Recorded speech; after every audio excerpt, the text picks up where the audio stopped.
इस तरह खवातीन के बारे में इस तरह की स्टेटमेंट्स देंगे तो मेरा नहीं ख्याल कि हम इखलाकी तौर पे या इकोनॉमिकली या किसी भी तरीके से हम आगे जा पाएंगे। पहले हमारे ऊपर ये टैग लगा हुआ है, ये दहशतगर्दी वाला टैग लगा हुआ है, फिर ऊपर से जो हमने मुल्ले तैयार कर दिए हैं, कोई उठाते हैं, उठा के बंदूक किसी को मार देते हैं, किसी का गला काट देते हैं। ये वही सोच, नफरत अंगेज सोच जो है वो आगे से आवाम में भरी जा रही है। उसको तो मेरे ख्याल से जीते पड़ने चाहिए जो उसने अल्फाज बोले। बात सुने, आपने कहा था डॉक्टर जाकिर नाइक, मैंने कहा फितना नाइक बढ़ गया, फितना अभी से पाकिस्तान में यार और लड़ाइयां बढ़ेंगी और अभी चाहिए फिल फोर चाहिए, इस बात का एहतजाज करें और हमारे जितने भी मुफ्तियां हैं कराम है उनको चाहिए बाहर नहीं निकाले, उसके फतवा जारी करे और इनको शरई अदालत में लेके जाए, वरना उससे पहले इसको पाकिस्तान से बाहर।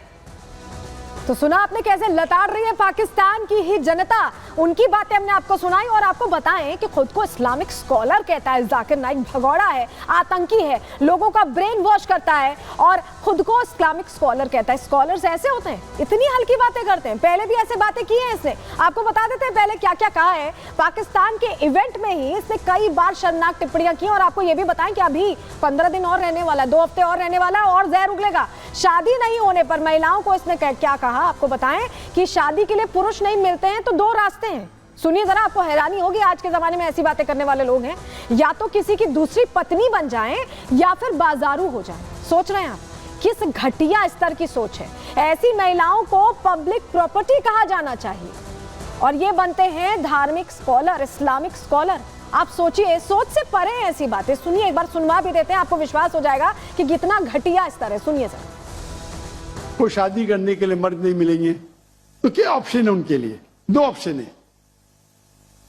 चाहे पहला ऑप्शन है कि वो ऐसे मर्द से शादी करे जिसकी बीवी ऑलरेडी है, या वो बाजारी औरत बन जाए।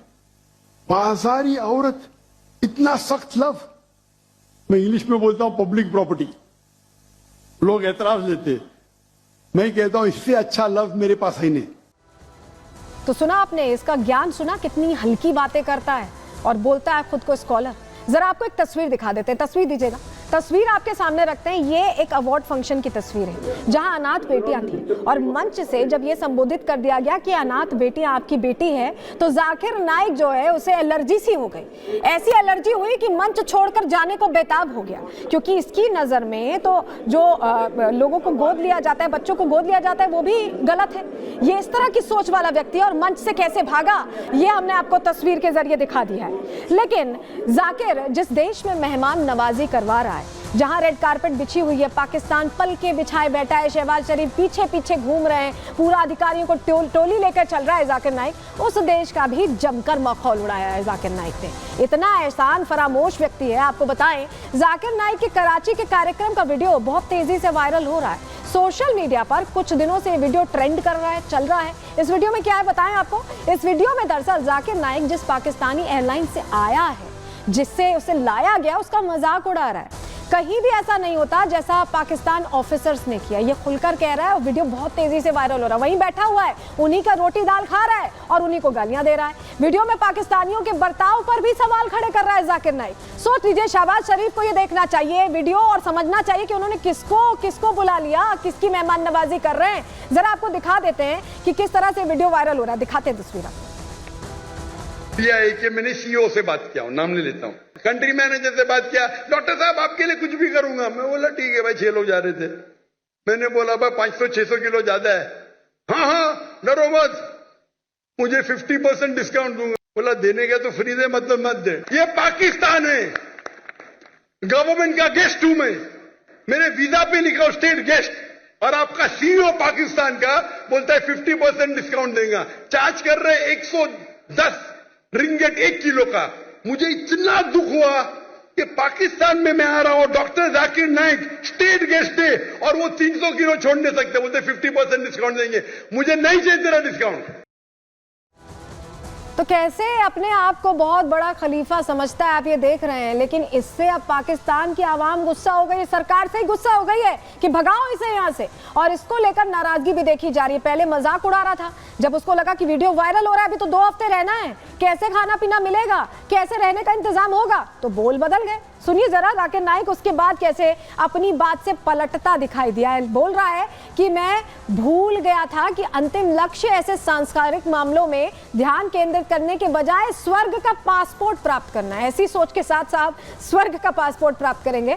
अगर मेरे शब्दों से मेरे पाकिस्तानी भाइयों को गलत लगा है तो मैं ईमानदारी से माफी मांगता हूँ, क्योंकि इनको लग रहा था कि अभी तो 2 हफ्ता रहना है, इस महीने के अंत तक का कार्यक्रम है, कैसे व्यवस्था होगी, तो ऐसे में माफी मांगनी पड़ गई है। लेकिन आपको बताएं कि पाकिस्तान में ऐसा नहीं है कि ये इकलौता मोस्ट वांटेड मेहमान है, ऐसे बहुत से मेहमान हैं। हाँ, पाकिस्तान में फहरिस्त बहुत लंबी है और ऐसे ऐसे आतंकियों को यहाँ वेलकम किया गया है, रहने का ठिकाना दिया गया है, जो पाकिस्तान की अपनी सोच ही बता देता है। जरा आपको तस्वीर दिखा देते हैं कौन कौन से आतंकी अब तक उस हॉट सीट पर बैठ चुके हैं जिसमें विशेष इंतजाम किया जाता है। ये देखिए तस्वीर आप देख रहे हैं, ओसामा बिन लादेन को आप देख रहे हैं, जिसका खात्मा अमेरिका ने कर दिया था। दाऊद इब्राहिम भी कहा जाता है डी गैंग कंपनी चलाने वाला, कि वहीं रहता है, वहीं ठिकाना दिया हुआ है। इन सबको ठिकाना देते हैं पाकिस्तान की सरकारें। अभी शहबाज शरीफ हैं और वहीं अब जाकिर नाइक का भी वेलकम किया जा रहा है, रेड कारपेट वेलकम किया जा रहा है। आतंकियों को ठौर ठिकाना देना आतंकिस्तान की आदत है, उसकी वही हरकत है और यही वजह कि पूरी दुनिया में पाकिस्तान तो कोई नहीं जानता, लेकिन जब आप कहेंगे आतंकिस्तान तो जरूर जान जाएंगे, क्योंकि यही आतंकी फैक्ट्री है। चलिए अब आगे बढ़ते हैं, अगले सेगमेंट का अब रुख करते हैं, जहां आपको बताएं कि असदुद्दीन ओवैसी को फिर से वो बुखार चढ़ा है, जहां वो वक्फ बिल का विरोध करते दिखाई दे रहे हैं, फिर से भड़काने की कोशिश कर रहे हैं, फिर से झूठा नैरेटिव गढ़ने की कोशिश कर रहे हैं। अब बात इसी की करेंगे।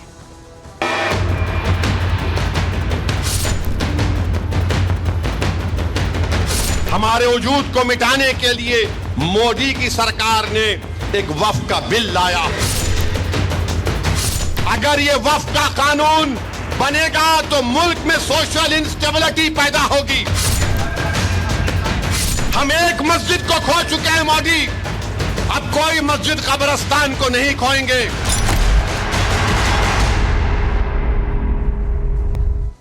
ऐसा लगता है जैसे ही मोदी सरकार मुसलमानों को लेकर कोई फैसला लेती है, वैसे ही भड़काऊ भाईजान का टेप रिकॉर्डर ऑन हो जाता है और लगातार एक ही गाना बजता है कि कैसे झूठा नैरेटिव फैलाना है, कैसे मुसलमानों का हितैषी बनकर उनका वोट बैंक लूटना है और फिर धीरे से निकल जाना है।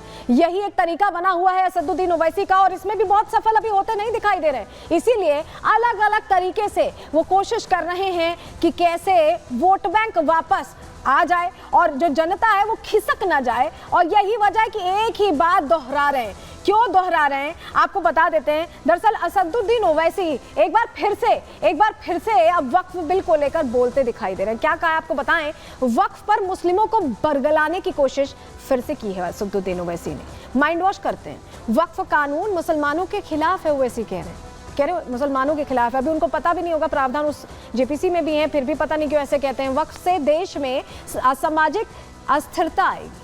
अभी बिल आया नहीं, सामाजिक अस्थिरता पहले ही आ गई है, ये कहना है असदुद्दीन ओवैसी का। हम लोगों ने एक मस्जिद गवा दी, आप समझ रहे होंगे इशारा 34 साल पहले की घटना का ये कर रहे हैं।